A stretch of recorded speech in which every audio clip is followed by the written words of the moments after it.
there is a certain degree of confusion in the typology community, people interested in types, around the word symbol. And that confusion leads then to a second-hand confusion, which is kind of a serious confusion around what it means to have an anti-dominant mind, right? You've probably noticed that in my recent video output, I have been trying to zero in, maybe more insistently, maybe more fiercely than ever, on what it means to have an anti-dominant mind, because insofar as we subscribe to the idea that your dominant function gives the contours, the structure and the texture of your world, out of which arise then more secondary types of dynamics, it is so absolutely fundamental to understand what anti-dominance entails if we are to understand INTJs and INFJs. And that, of course, includes the quest that a lot of people are engaged in, whereby they seek to finally get a grip on whether they are those types or whether they might be other types. Now, symbol is a polysemic word. It can mean many things. And one of the issues in our communities is that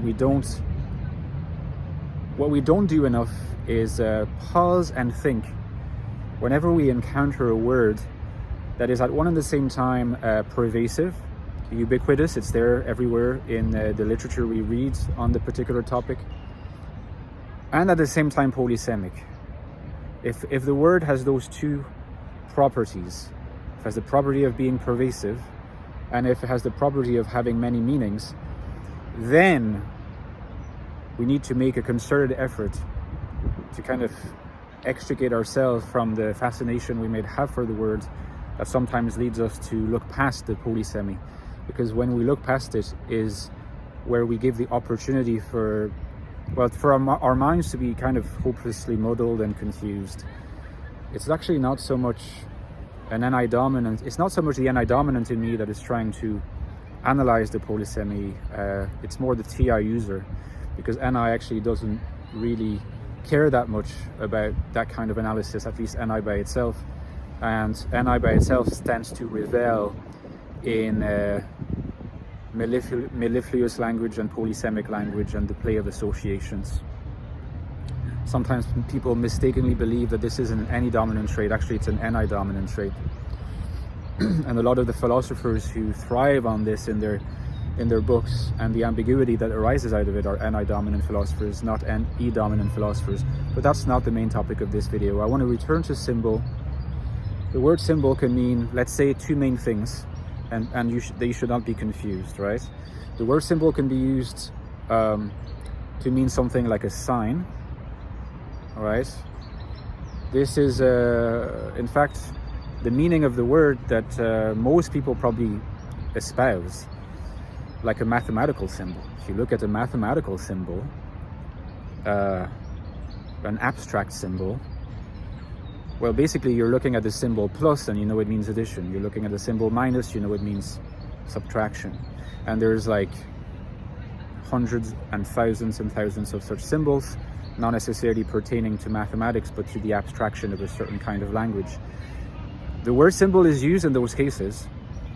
I think we should use the word sign instead, to not get it confused with the way Jung uses the word symbol. When we talk about INFJ minds having a heavy dose of the symbolic pumping through them, we're not talking about symbol in the way I just described it. So you need to really just take a moment to appreciate the fact that if that's what you thought symbol meant, that's not what symbol means in this particular instance. But at the same time, the fact there is this confusion can also throw some light on the fact that sometimes you'll come across people who say, well, I'm obviously not an INFJ, and yet my mind is full of symbols. For example, TI dominant minds are full of symbols, often. Not always, but often. And it makes obvious sense, because the symbolic in the first sense that I described is kind of the essential encapsulation of something more chaotic, more varied, and something with fuzzier boundaries. So TI dominance, you love clarity, you love essence, who love cleanliness, conceptual cleanliness, of course are going to love symbols in this sense. And that's why it's a caricature to think that it's a revealing caricature when someone says, you know, the extreme TI dominant just wishes he or she could write a book entirely made of equations. And that's not simple in the NI dominant sense, which I now come to. Carl Jung has said it repeatedly in his works, although I do wish that he had almost inserted a very, very clear, impossible to miss out on glossary of terms at the beginning of each of his books, where he sort of put symbol front and center, along with a couple other really important terms that are both pervasive and polysemic. But the word symbol, in the way that Jung defines it, is, right? So here it goes, right? A stand-in for a truth that has not been expressed yet. A symbol as a stand-in for a truth that has not been expressed yet. One is grasping at the truth, one is getting closer to the truth, but the truth has not been expressed yet. And in fact, the idea is that once the truth is expressed, we will be able to articulate it in words. And keep in mind that words themselves are signs, that is to say, symbols in the first sense. So once you get to the actual truth, you can get to the words and you can get to the signs. As long as you haven't got to the truth, but you're grasping at it, you're fighting your way through it, you're in the forest, cutting down trees, you're just trying to get a better vista of what's going on. You're close, but you're not there yet. You're on the way. You are on the way to truth, not at truth. That is the sign. You're on the way to truth, and that is the symbol in the Jungian sense and in the NI sense. And why does it make sense to speak of the symbol in the NI sense in this way, as a stand-in for a truth that has not been expressed yet? Because that's the very process of NI. You see a pattern in external reality that's been gathered through the SE function. It's fed internally via NI. And from the moment that it is fed, what NI does is look for an isomorphic correspondence in its own web. That is to say, a pattern that is existent, that is there in the NI world of the NI dominant, he will be sufficiently isomorphic to what's been encountered in external reality to create a linking, to create a bridging, and out of this, when the process is finished, out of this, truth will emerge. A new truth will emerge. So that within this is contained both the really high potential for originality in NI dominant, because it creates new truths in some way. It has no choice but to create new truths. But at the same time is also implied the very temporal process that can take a long time, and why NI dominants can come across as slow sometimes, you know. They can come across as slow because they're working their way towards truth.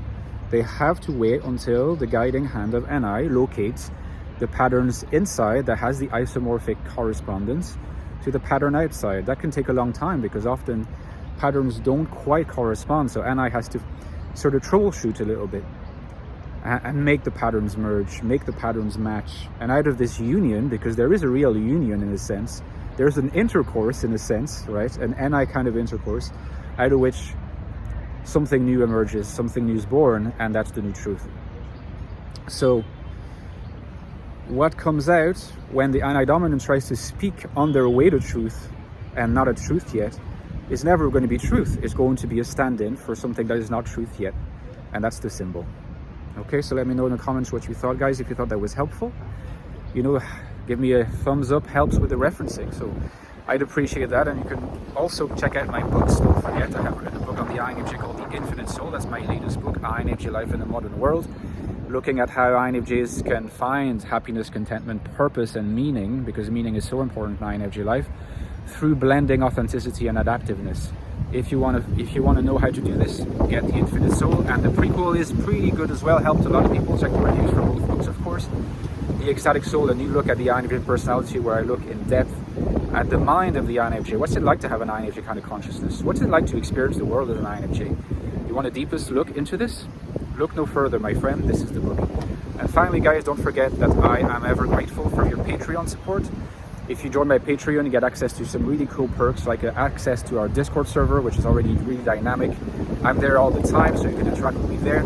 You also get access to bonus videos every 2 weeks, in-depth looks, which are based on your own requests for particular topics, and I do that every 2 weeks for you guys. So that's another really cool perk for a really cheap cost, and in return it massively helps me keep going with the channel. So please consider it. The link is below, and in the meantime, take care of yourself, guys. Talk to you soon. Bye bye.